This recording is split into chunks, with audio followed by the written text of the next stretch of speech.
Good evening, everyone. How is everyone? This is Enrique Sanchez of Spanish United. Tonight we have a very special guest on our show. Would you be kind enough to introduce yourself to the audience, please? My name is Ana Rivera.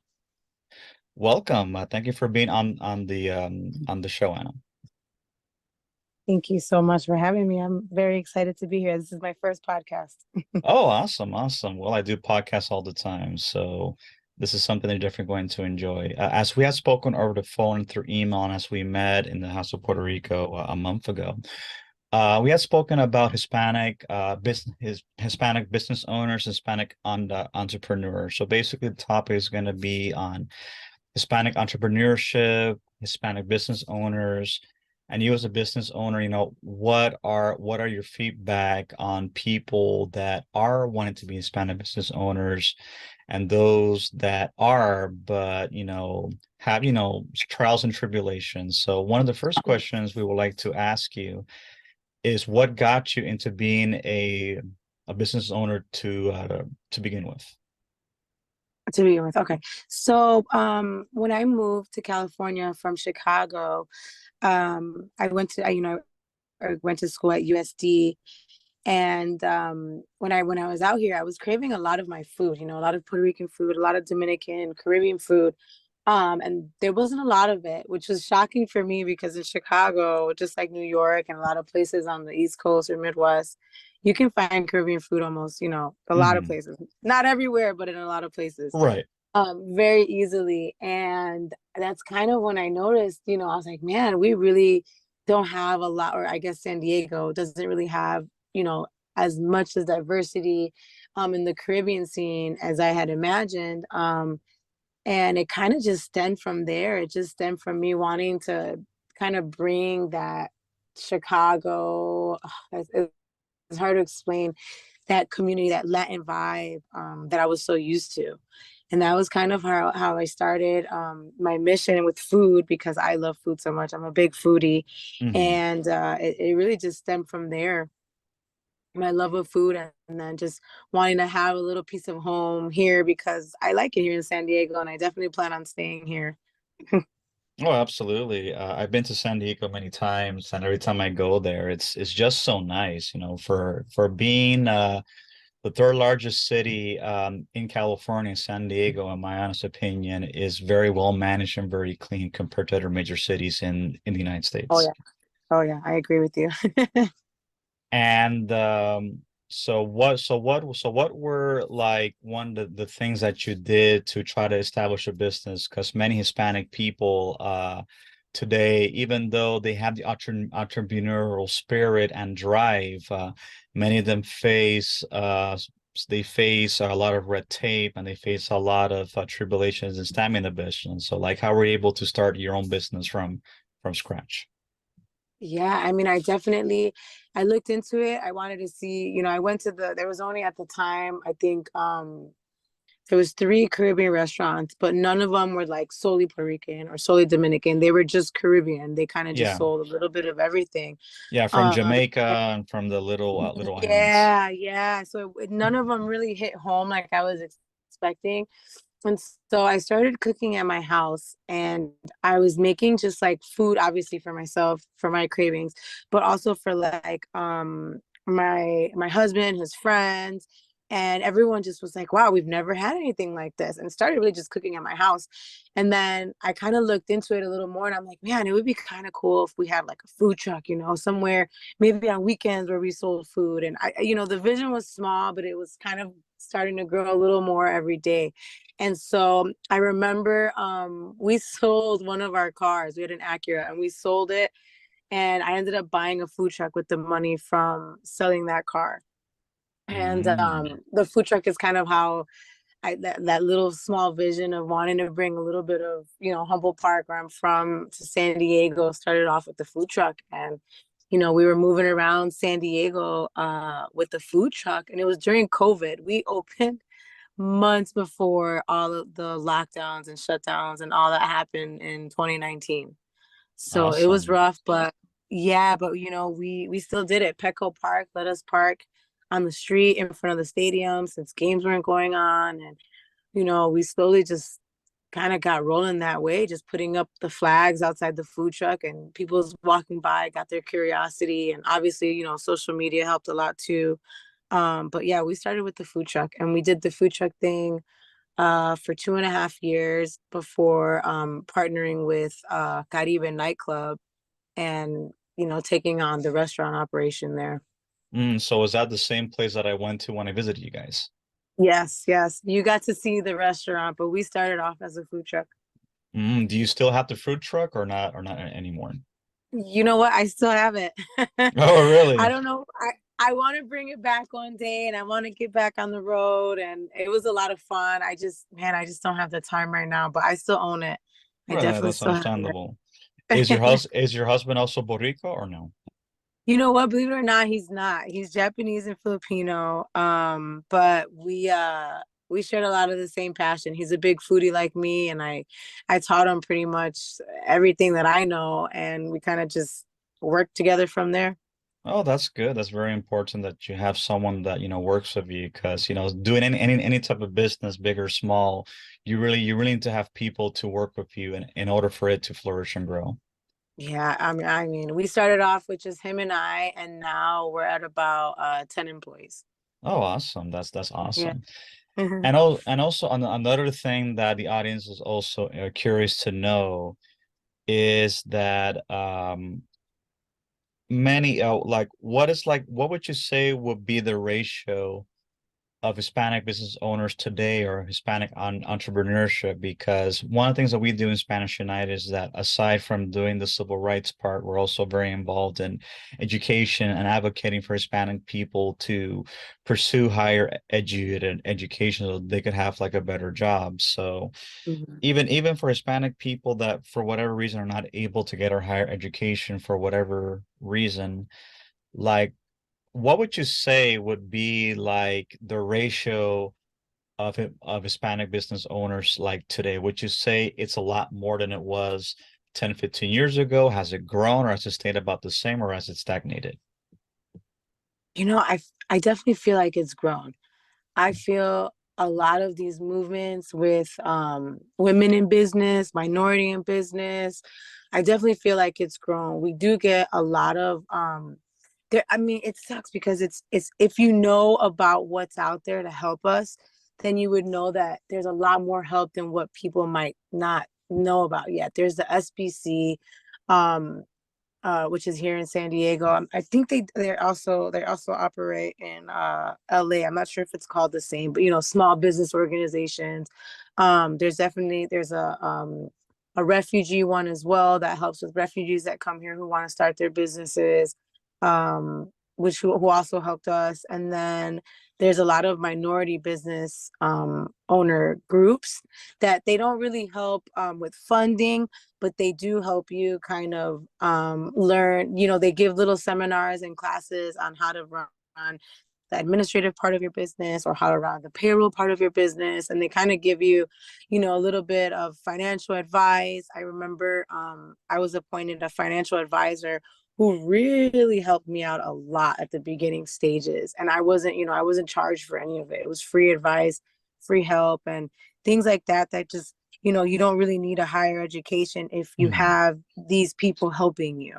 And I Hmm. think the access is more available now, and there is a lot more help than there was in the past.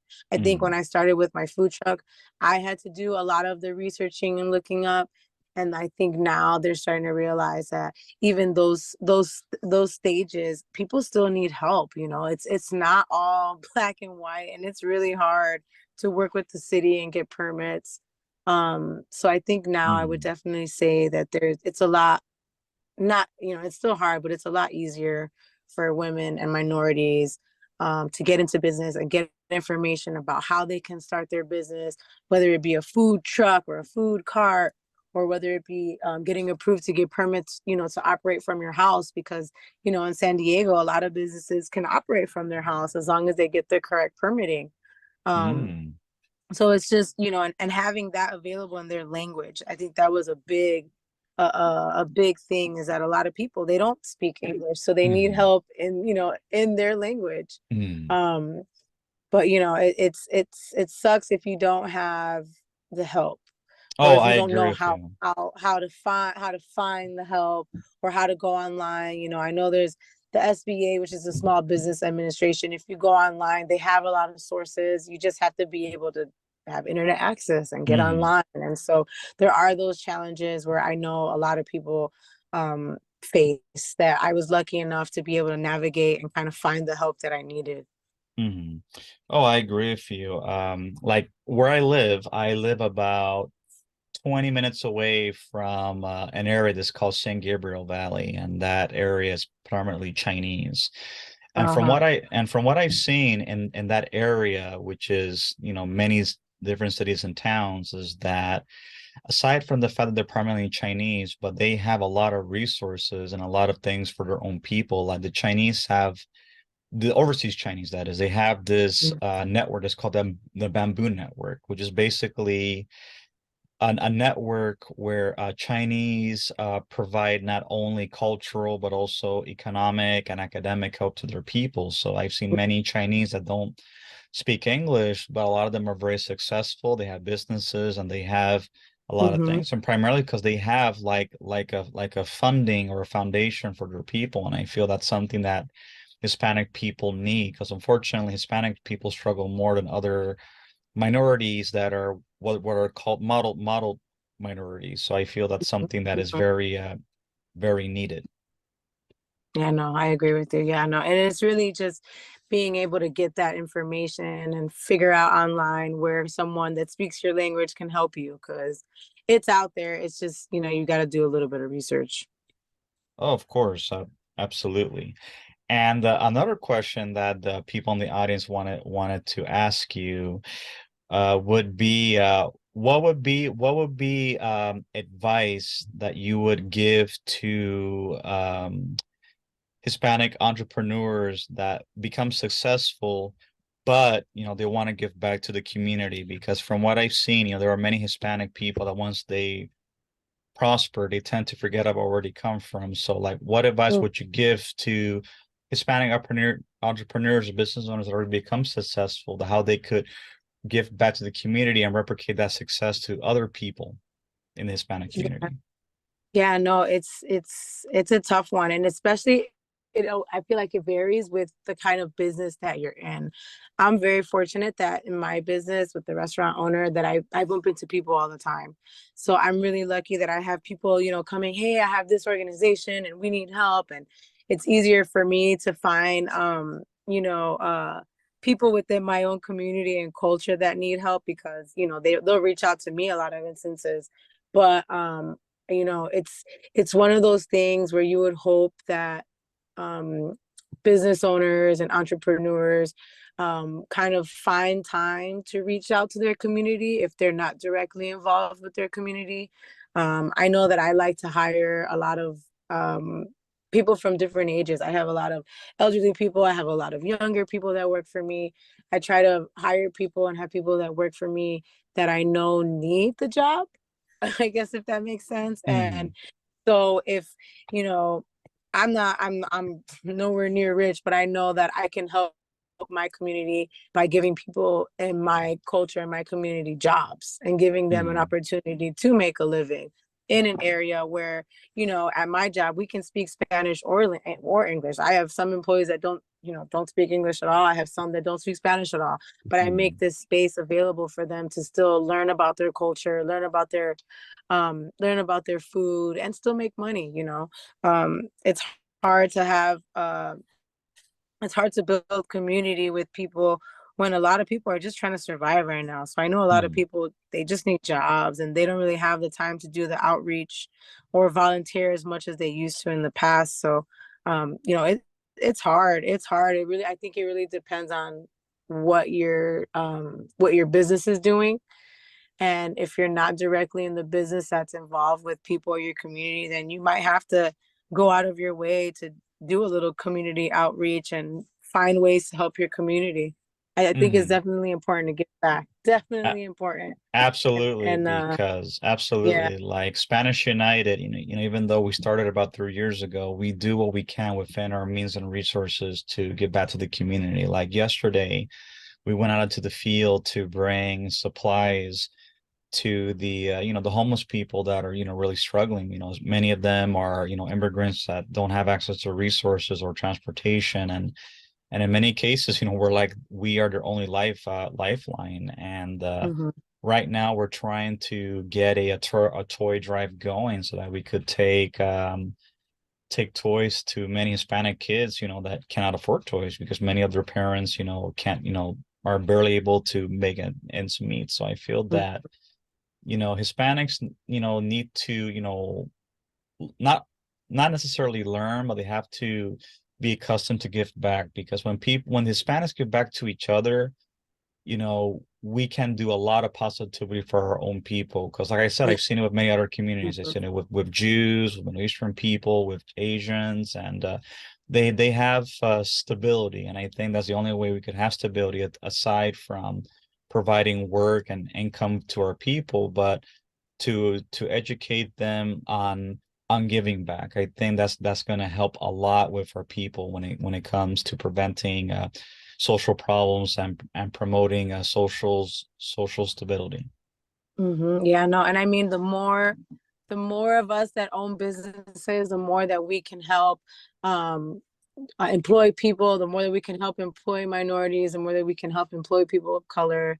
I mean, right now, I want to say, I think almost everybody that works for me is Hispanic, but they're all from different countries. I have Venezuelans, we got Colombians, we have Mexicans, we have Dominicans, Puerto Ricans, all over the place. But I mean, the one commonality is that we all care about culture and we're all very prideful Hispanics. And we all give it 110 in that kitchen. I will definitely say that everyone at the restaurant really works hard, and it's crazy to see because even the ones who aren't Dominican and Puerto Rican, they take a lot of pride in the work that we do and the food that we send out.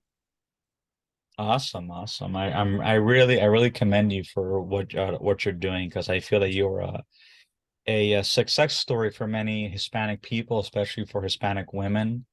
And I feel that that could definitely be replicated. And I really do believe that you have a very good outlook on life and towards helping those in the community. We need to have definitely more people like you, with that mindset of, doing what they can to help the Hispanic community prosper.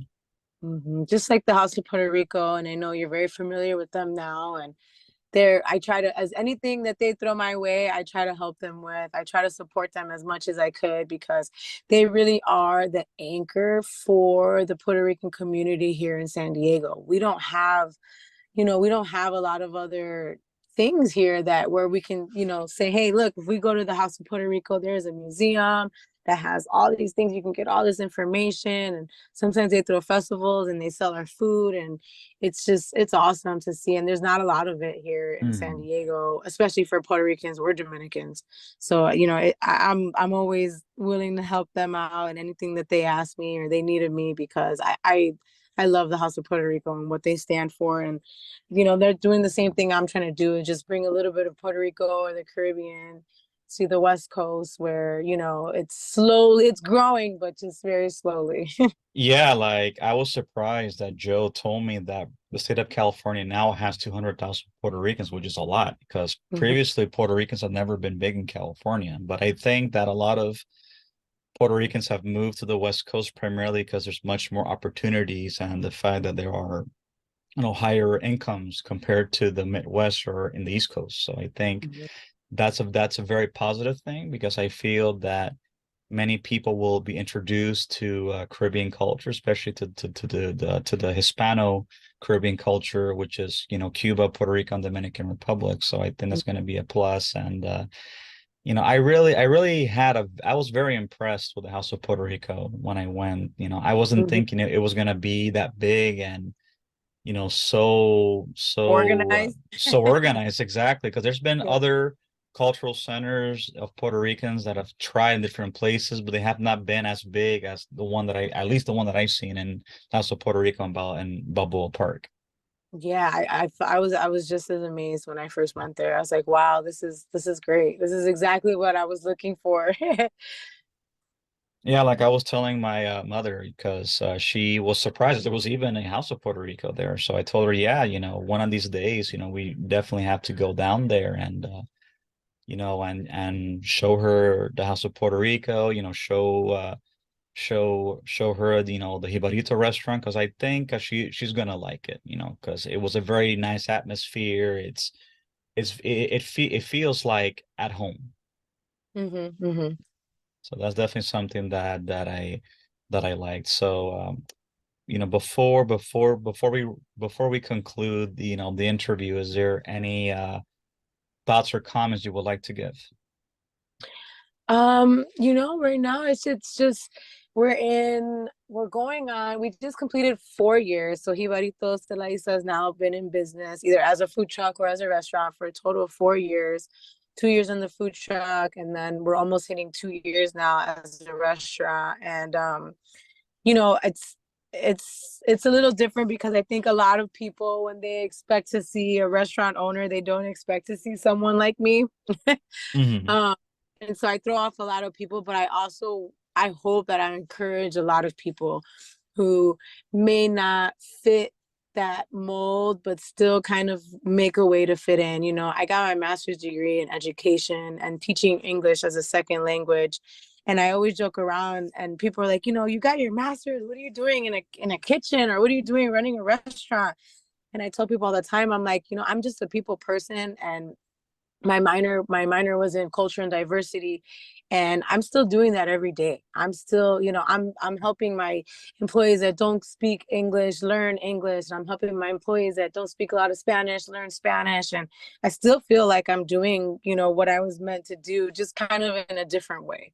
And it's Mm. kind of, outside the box, but I'm still bringing culture and diversity to a place where I think doesn't have it as much as the East Coast or the West Coast. So I'm really proud. I'm really happy about where we're going, and I hope that it gets bigger. And I hope to have multiple locations, and I hope to really spread our culture through food and good energy. In multiple places, not just San Diego, but we're hoping to expand and bring the food truck back out, and hopefully have some more locations in the future where we're more recognized, and not just known for San Diego for Mexican food or Asian, but hopefully now people will start to realize that there are a lot of other people coming to California Hmm. and trying to make a living here. And I think there's enough space here for everyone to kind of enjoy our culture and see what we're about and try our food. I mean, I think food is one of the best ways to learn about culture, and so I'm definitely going to keep trying with our food. Absolutely. They always say that there are two things that are universal, food and music, and you're Yep. definitely doing, one of those. So I wanted to conclude this podcast by saying thank you very much, Anna, for being on the show. I really appreciate your time and your feedback on many issues, many topics that we spoke about. So as soon as I finish, I will both text you and email you the podcast link to you. You could share it with whoever, your husband and your staff, and I'll definitely send the link to the House of Puerto Rico with our interviews. I always like to share what's going on with the Hispanic community, with everybody else. So again, thank you so much for your Oh, thank time and have you yourself for. a wonderful evening. I really appreciate you reaching out and meeting you in person. It's yeah, no, anything you need from me, I'm here. Thank you so much. Have yourself a wonderful evening. Likewise. Bye bye.